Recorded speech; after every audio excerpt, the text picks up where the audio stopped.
Friends, ఈరోజు మనకి ఒక పేరెంట్ ఆటిజం ఉన్న పిల్లల్లో గట్ హెల్త్ అనేది ఇంప్రూవ్ అయిపోతే ఆటిజం తగ్గుతుందా అని అడిగారు మనల్ని. సో ఆటిజం ఉన్న పిల్లల్లో చాలా వరకు గట్ హెల్త్ ఇష్యూ అనేది ఉంటుంది, అది వాస్తవం మనకి.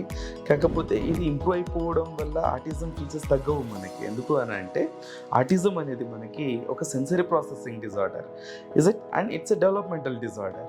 సో దీనివల్ల ఏంటంటే గట్ హెల్త్ ఇష్యూ ఉండడం వల్ల ఏంటంటే మనకి పిల్లలు కాస్త స్టబన్గా, క్రాంకీగా, టెంపర్ ట్యాంట్రమ్తో, అగ్రెసివ్నెస్తో, హైపర్నెస్తో ఇంకాస్త ఎక్కువగా కనిపిస్తారు మనకి. ఒకవేళ మనకి ఈ హెల్త్ అనేది గట్ హెల్త్ అనేది ఒకవేళ మనకి ఇంప్రూవ్ అయింది అనుకోండి, దానివల్ల మనకి బెనిఫిట్స్ ఏమొస్తాయి అని అంటే పిల్లలు ఇంటరాక్టివ్గా ఎక్కువగా ఉంటారు, అబిలిటీ ఆఫ్ లెర్నింగ్ అనేది పెరుగుతుంది, పాజిటివ్గా ఉంటారు, హ్యాపీగా ఉంటారు పిల్లలు. సో దీనివల్ల ఏంటంటే వాళ్ళ అబిలిటీ ఆఫ్ లెర్నింగ్ అనేది ఫాస్ట్గా పెరుగుతుంది.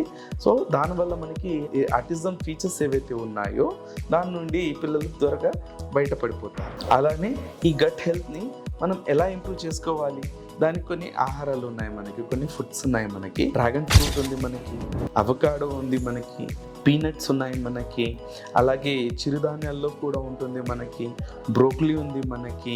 ఓకే, చాలామంది యూగర్ట్ అని అడుగుతూ ఉంటారు, యూగర్ట్ ఆర్కోడ్ అనేది అడుగుతూ ఉంటారు మనల్ని. సో దానివల్ల కూడా అవుతుంది. కాకపోతే ఆటిజం ఉన్న పిల్లల్లో మనము మిల్క్ అండ్ మిల్క్ ప్రొడక్ట్స్ అనేది ఇవ్వకూడదు అని అంటాము, ఎందుకంటే అది ఇంకా హైపర్కి గురి చేస్తుంది కాబట్టి ఇవ్వద్దు అని అంటాము. ఇది కూడా ట్రై చేయొచ్చు మీరు, ఈ ఫుడ్స్ ఏవైతే నేను చెప్పానో. దాంతోపాటు చియా సీడ్స్ అనేది కూడా మీ పిల్లలకి, సోక్ చేసిన చియా సీడ్స్ కూడా మీ పిల్లలకి ఇవ్వండి, which will be more beneficial to your child. అలానే మీ పిల్లల్లో కనుక ఆర్టిస్టిక్ ఫీచర్స్ కానివ్వండి, లేదంటే హైపర్నెస్ కానివ్వండి, లేదు అనంటే అబిలిటీ ఆఫ్ లెర్నింగ్ అనేది చాలా స్లోగా ఉంది అని అంటే కనుక you can contact Ashoka child development centre near to your place. Thank you.